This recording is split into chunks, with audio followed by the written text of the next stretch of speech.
Britain's conversation. Isn't it funny? You know, when I came here 17 years ago, and I said that I wanted to lead a campaign to get Britain to leave the European Union, you all laughed at me. Well, I have to say, you're not laughing now, are you? I don't want to be rude, but you have the charisma of a damp rag and the appearance of a low-grade bank clerk. Let June the 23rd go down in our history as our Independence Day. When you yourself, Mr. Van Rompuy, say that the euro has brought us stability, I could applaud you for having a sense of humour. Yes, I want you sacked, Mr. Schultz, as well. I want you all fired. Nigel Farage. Nigel Farage. Nigel Farage. Nigel Farage. Nigel Farage. Nigel Farage. Nigel Farage. Nigel Farage. Nigel Farage. Nigel Farage. The Nigel Farage Show on LBC. Mr. Nigel Farage.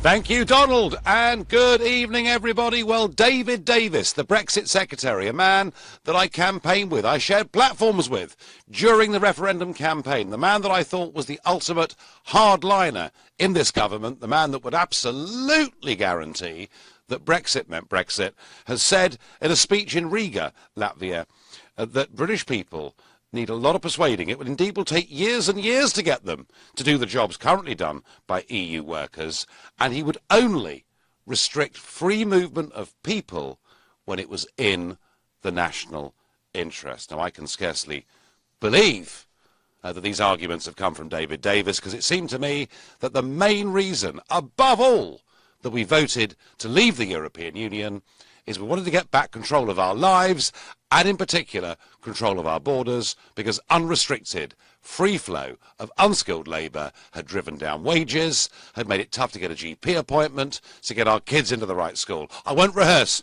the referendum argument, but clearly that was the winning one. And I'm asking you tonight, I'm appealing to you, if you're a Brexit voter, does this make you angry? And if it does, please call me on 0345 60 60 973, text me at 84850, tweet me at LBC using the hashtag Farage on LBC, and you can watch us live here from Washington, D.C. on LBC's Facebook page.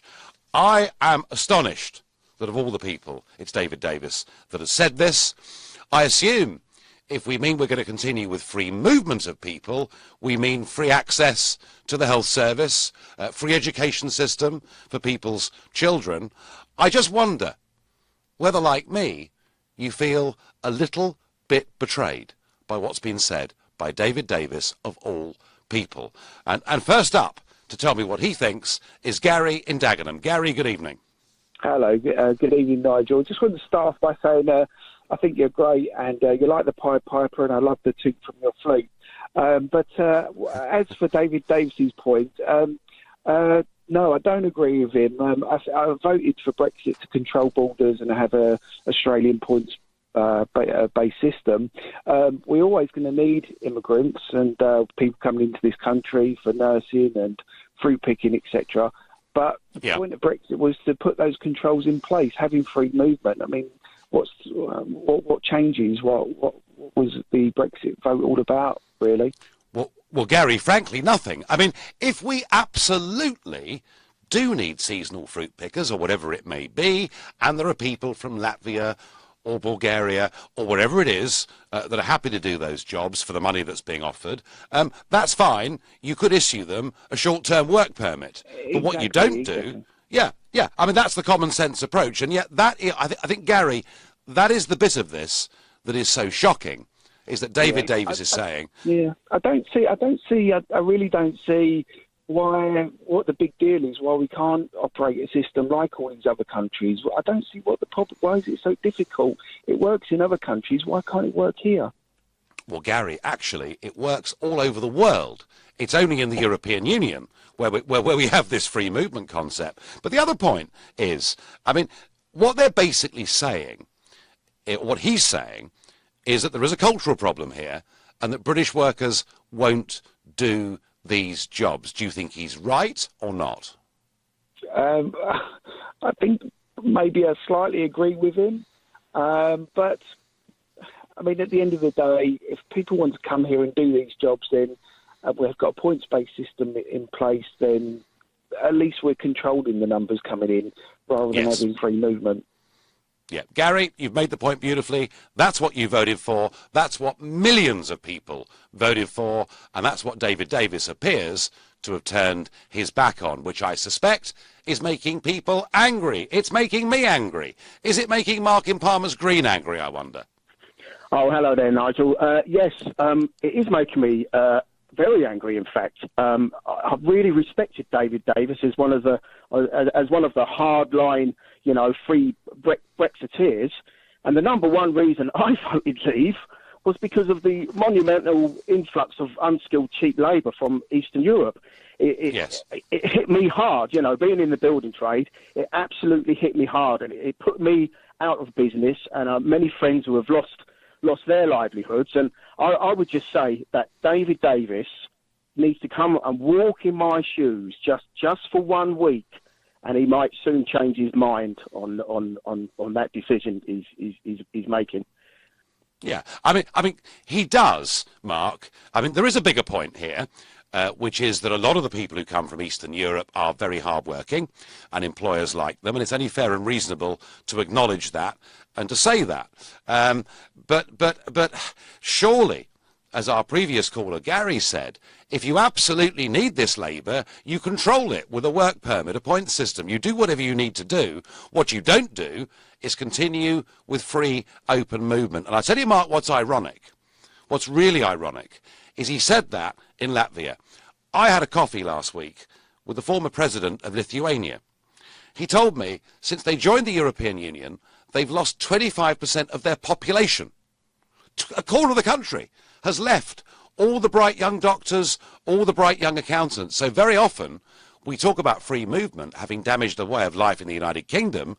Actually, it's been devastating for those Baltic state countries and not good for either, Mark, in my view. Oh, this whole political project has damaged every blooming country in the European Union. Oh, I just can't wait for it to just crumble and disappear. It's just the worst idea that anybody's ever had in the history of mankind. Political project. Oh, God, I loathe it with all my being. The cabbages were still being picked pre-2004. The building work was still being done by me. Plumbing, electrical work, etc., etc. I mean, for example, I'll give you an example. The other day, I found myself in the unfortunate position of being unemployed just lately. And I called for a job the other day for ground working, and the man said to me, "I'll pay you £40 a day." And I said, "You must be joking." And he said, "Listen, my friend, I've got people, Eastern Europeans, lining up, more than happy to do that job for £40 a day." That's what we're up against, Nigel. That's what we are having to live Mark, with. I agree with that. And Mark, you're one of the few callers that makes me feel like a Europhile Heathite. So Eurosceptic are you? And I enjoyed very much what you had to say. Your texts and tweets coming in. Nigel, is Davis doing a backroom deal here? Do you think? That's from Anne. Well, he might be. David Davis, what a disgrace. We voted out. Damn it. Out means out. Davis is stabbing Brexiteers in the back. Our wages are being suppressed. There is danger ahead, says Tom in Manchester. And on Facebook, Carl Kerridge says, most of what Davis has said and done since June the 23rd has been worrying. Tim Spencer takes a different view and says, Nigel, beating up foreigners again. Of course Davis is right. Well, Tim, David Davis may be right on the economic arguments. Maybe the entirety of British youth are lazy, drunk out of their minds, and won't take any job that's offered them at all. Maybe that's right. Maybe it is. Maybe it isn't. But I tell you what's not right, Tim Spencer. What is not right is when a country votes clearly to end freedom of movement, and the Brexit Secretary is now telling us we may have to live with free movement for years and years to come. Surely, in any sense of what that referendum meant democratically, that cannot be right. At least it's not right to me. I wonder whether it is to Raphael in Richmond. Hi, Nigel. Can you hear me? I certainly can. Hi, Nigel. Thank you for taking my call. I can't say I'm a fan because I am against Brexit. I am an European myself, and I I'm actually not happy about the news because I think that it proves to me that this whole Brexit strategy has been wrong from the beginning. I think that the people that are in place at the moment, they are bringing this country into a very difficult position. And, apart from the fact that, us Europeans working here, and I've been working here for over 26 years now, pay my taxes, never been unemployed, and I pay quite a lot of taxes, actually.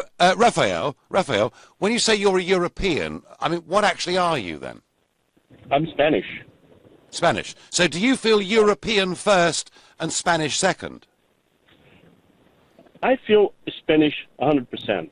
And I feel that, yes, I understand that Europe has its problems, and I understand that, I understand the will of the people that they want to live. I think that if the whole campaign was flawed on both sides entirely, let's not talk about the $250 million for the NHS because I think that was a fluke.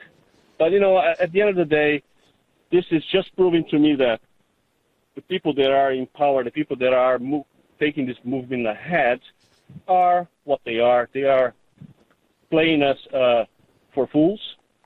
Yeah. And I think that the people that voted it, honestly, you deserve what you get.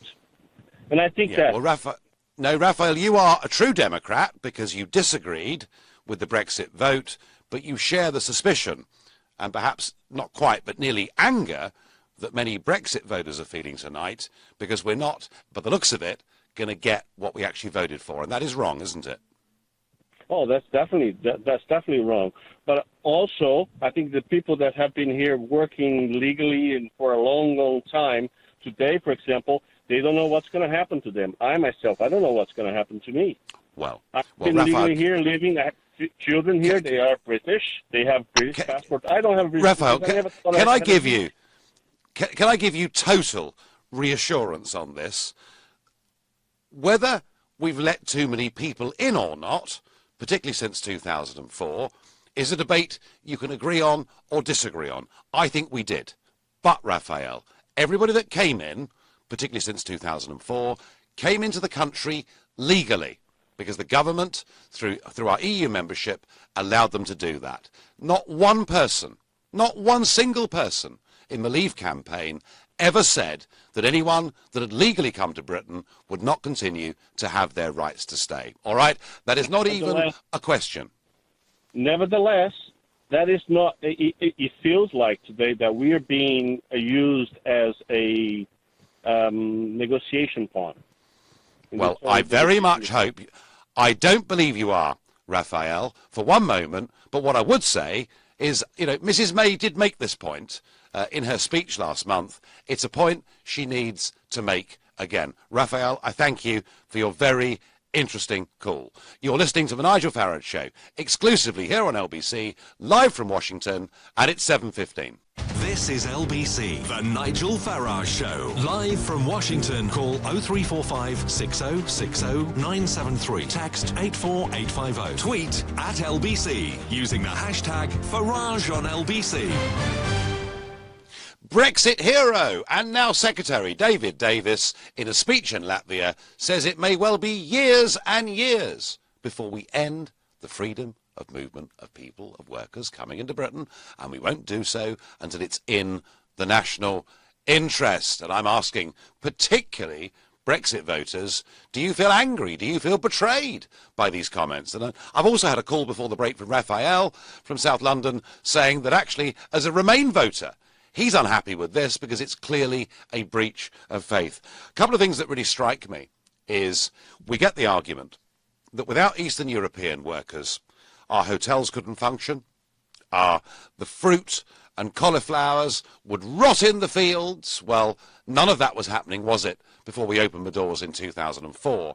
And the other thing that's happening that really gets me is, and it started with Tony Blair, and it's gone on, even Boris Johnson has done it, is that we say, we've got to have all these people coming in from across Europe because our youngsters are useless, fat, lazy, drunk. They're no good. Amazing, isn't it?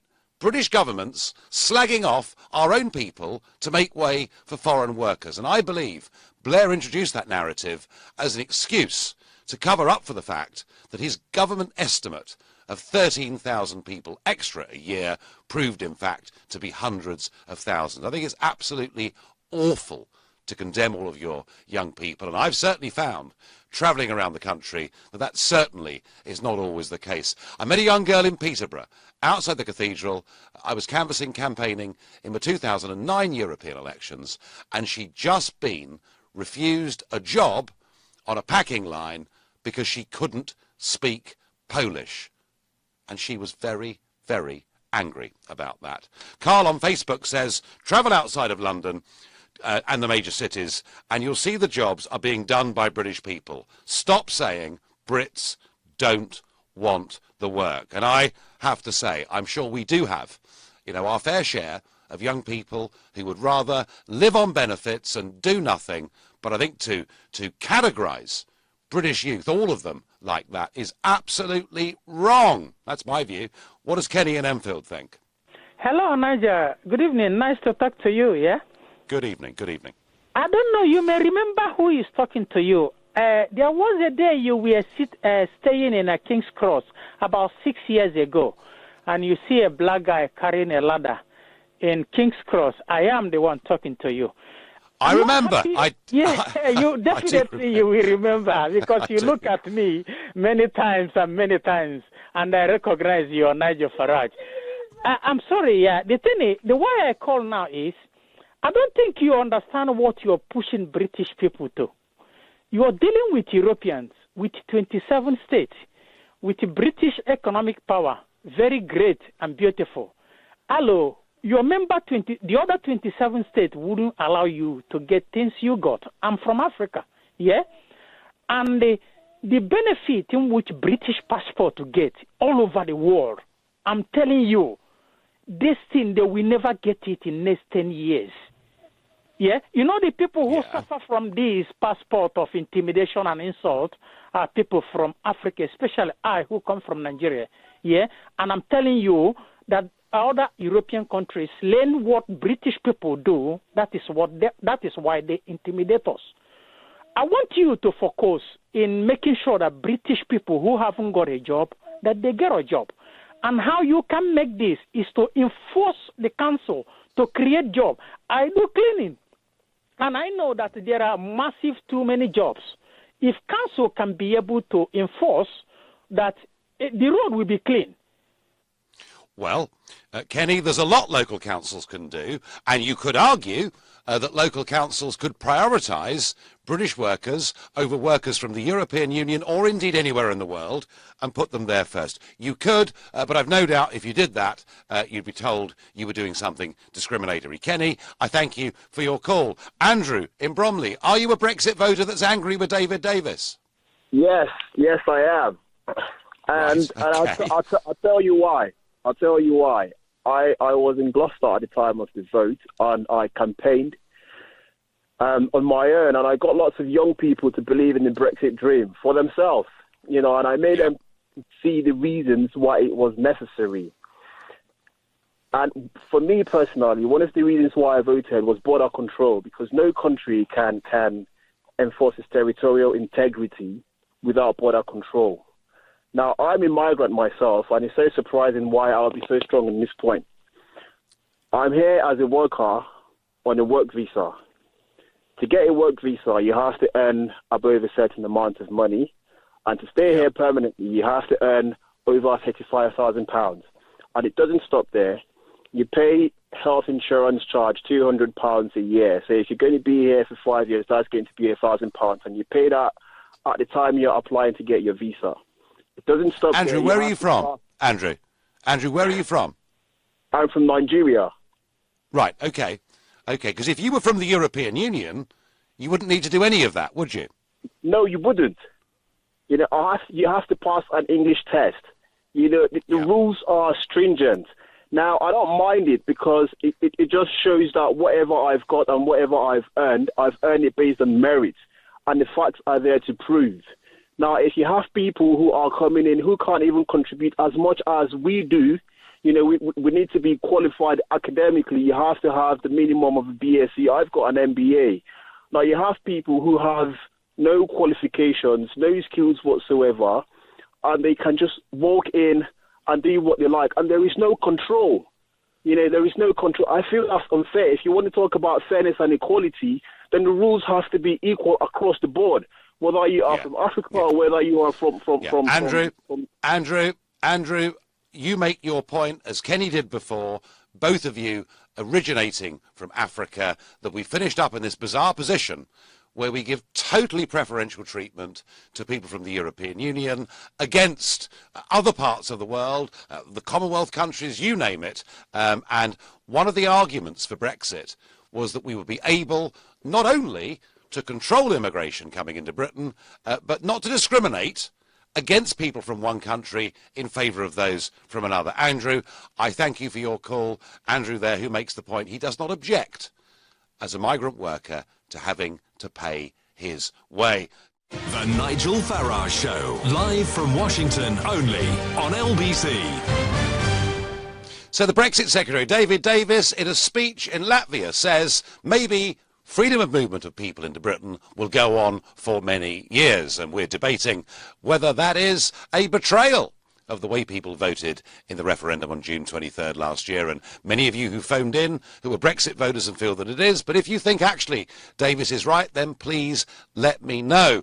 And several of you contacting us saying, why is Nigel in Washington? I was asked yesterday whether I was in Trump Tower in New York. I wasn't. Well, I'll tell you why. Every year, the Conservative activists in the Republican Party have a big annual conference in Washington. 10,000 plus people turn up to it.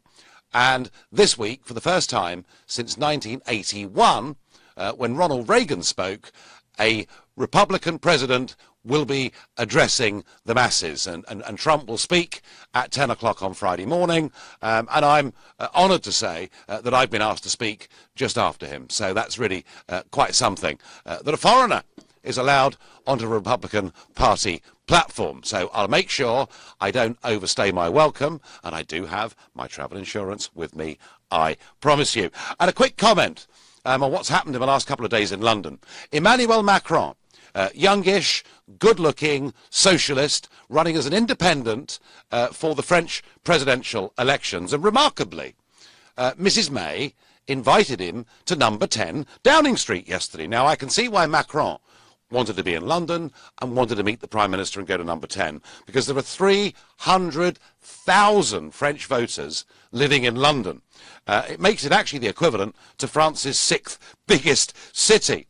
After that, Macron went on and gave a speech in London where he condemned and criticised Brexit, said we should stay part of the European Union and hoped that France would take lots of jobs away from this country.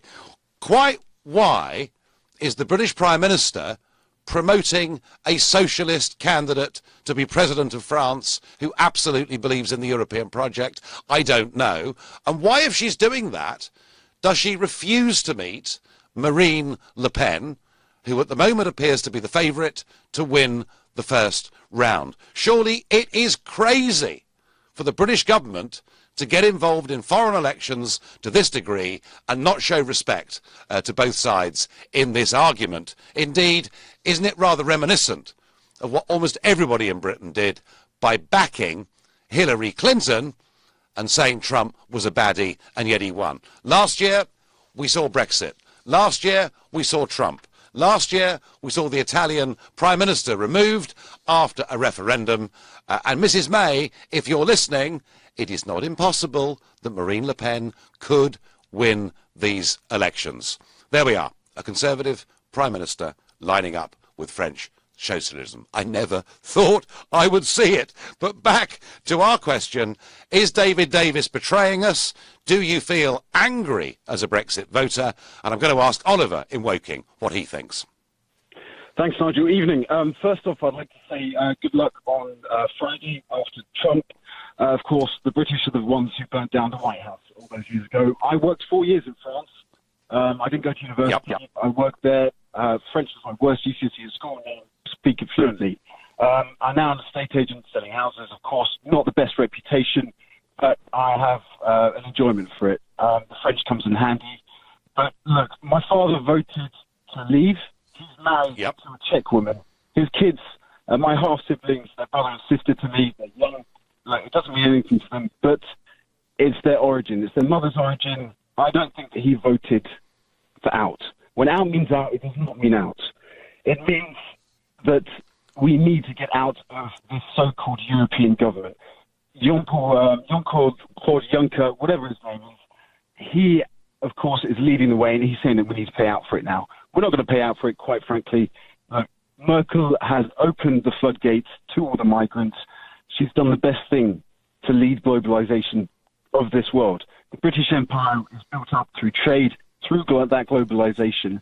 And don't forget, we are prisoners of the French at the end of the day. So all the best to Macron and to May, because we need to go back to our roots. We need to work together to get through this. And it's unfortunate for Hillary Clinton because, you know what they say. Well, Oliver, you're making too many points there. I'm sorry, but a lot of points there. You're covering a huge amount of ground on a line that is a bit dodgy. But either way, your points, particularly about Jean-Claude Juncker and the lack of reality we're seeing in the European Union over all of this, are quite right, and I agree with them. And my next caller is Stephen in Chichester.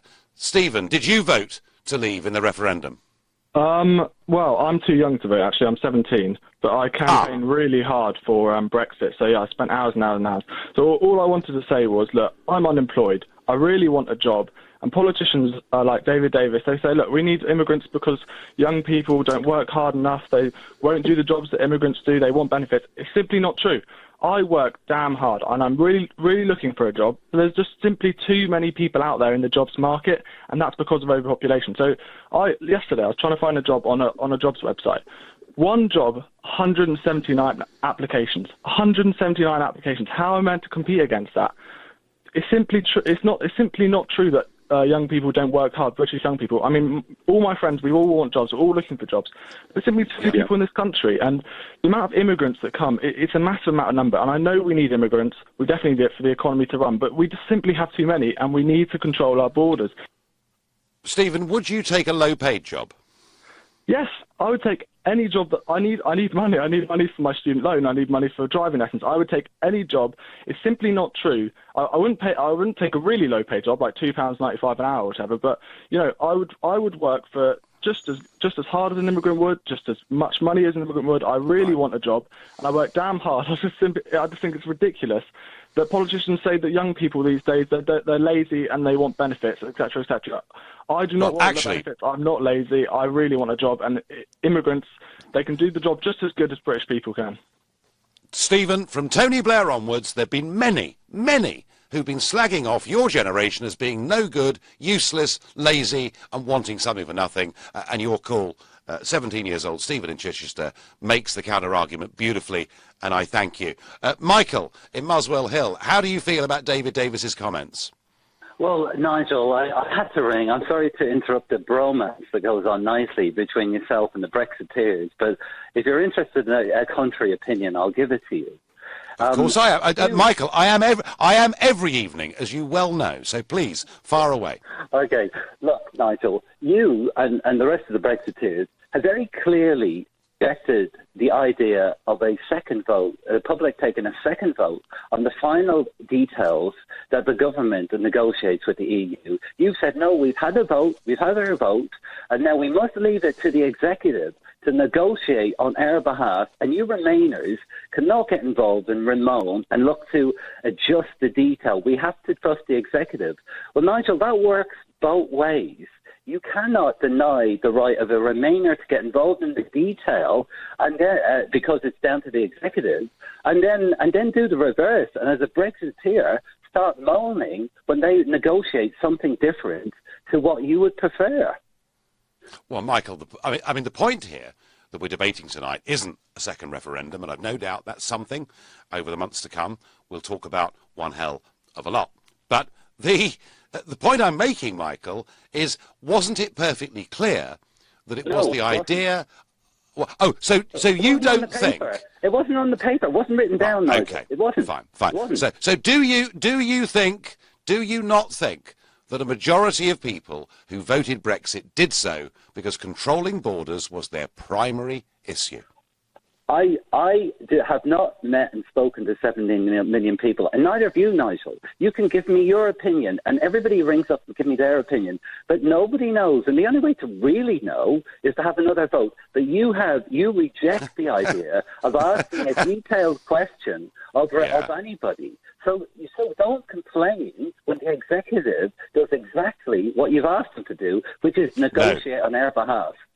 No, before the negotiations have begun, before Article 50 has even been triggered, the Brexit Secretary is telling us that on the main reason, like it or not, Michael, why so many people voted, why we had that remarkable 73% turnout, namely taking back control of our borders, and they appear to want to sell it out before they've even triggered Article 50. Do you understand why the other side of the argument, Michael, might be a bit upset today? No, I do understand. They are as upset as Remainers are because you want to give all the power to the executive. And you cannot have two rules, Nigel. You can't say Remainers can't get involved in the detail, but Brexiteers can. It's inconsistent.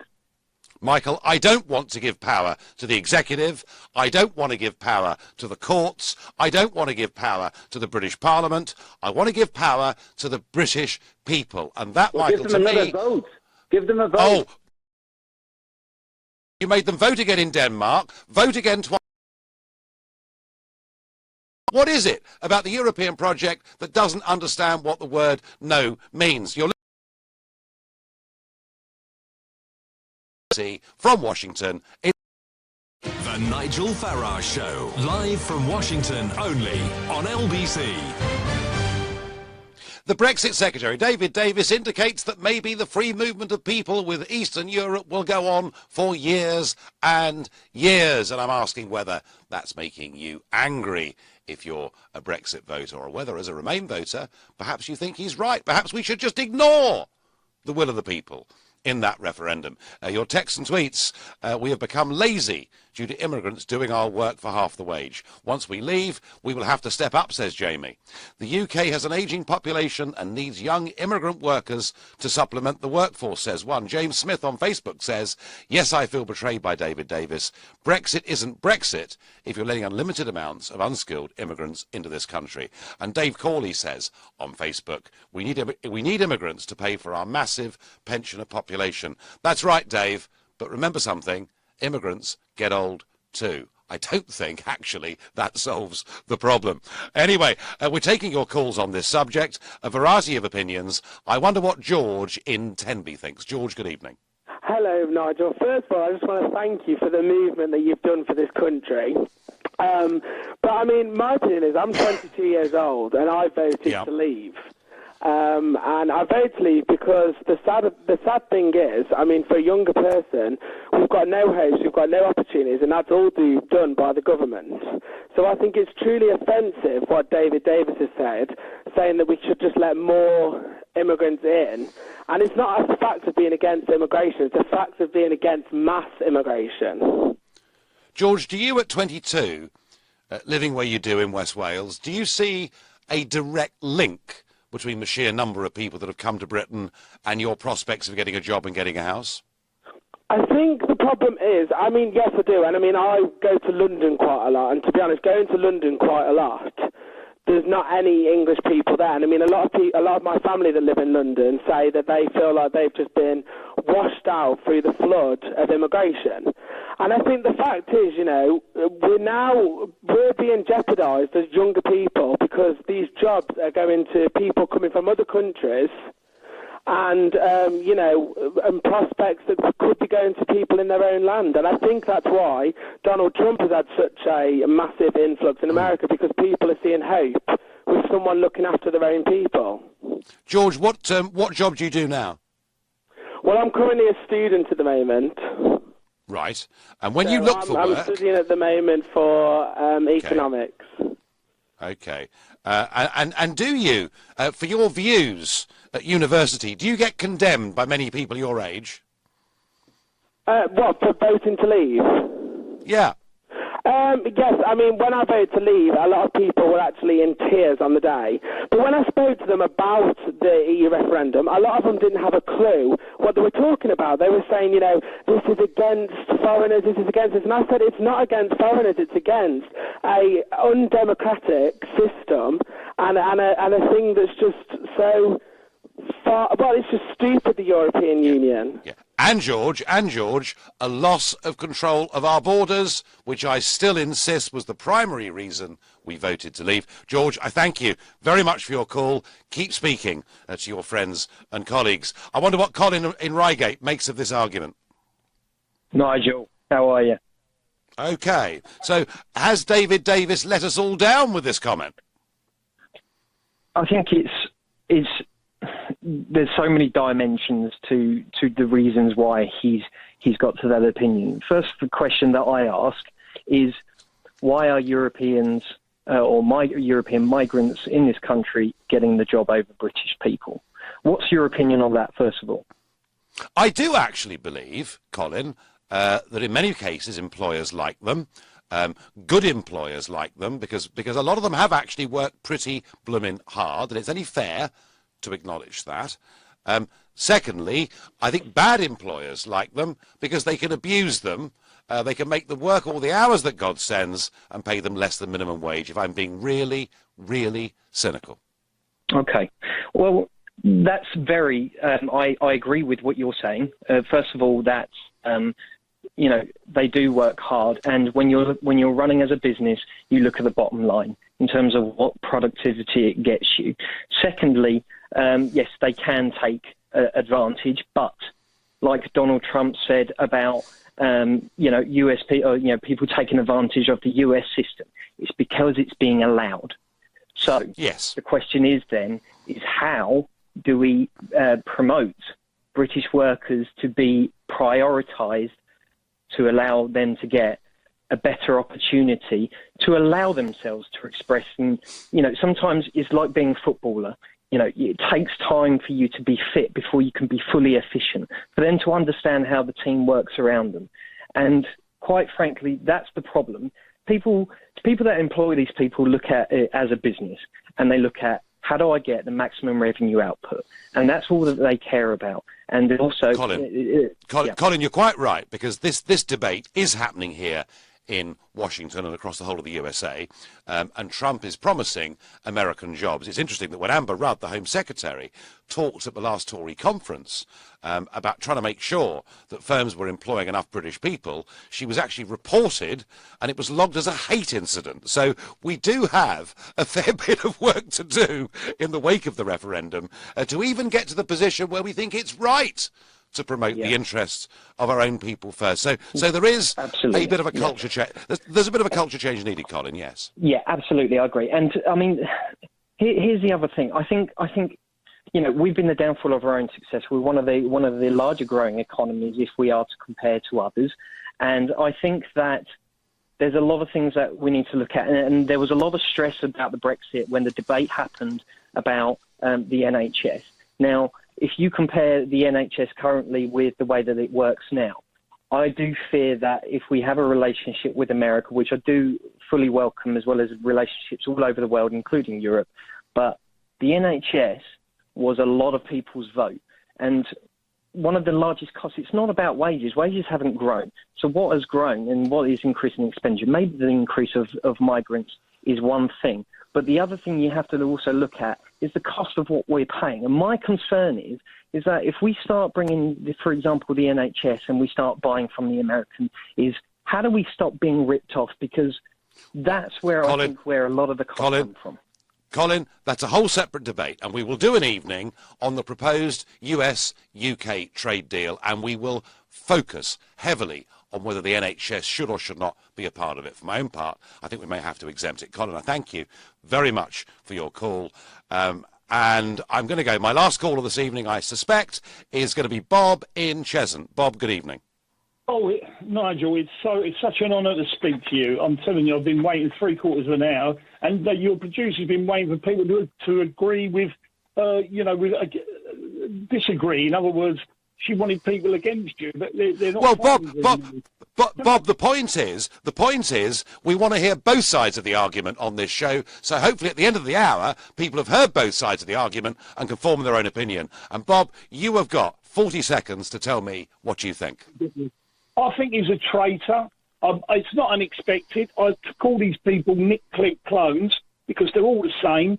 All these people, they can't stand the fact that we've said no, and they want to get us out of the. They want to keep us in the EU, and they'll do it by hook or by crook. I still don't believe we'll ever go. It reminds me of a gym. I used to belong to a gym, and I wanted to leave, and they said, no, you've got to pay this, and you've got to pay that, and you've got to pay your dues for another 6 months, and this and that. In the end, I stuck with the manager. He sounds like that German bloke who's in charge. I stuck my finger at him, and I said, I'm going, bye-bye, and do what you want, let me gone. And that's what I think we should do with Europe. I really do think that. Well, Bob, we can expect some tough negotiations in Europe, certainly initially, and what we need is a government representing us that's bang on side with the instructions the British people gave them. Bob, you're very cynical. In the end, we're going to get there, Bob.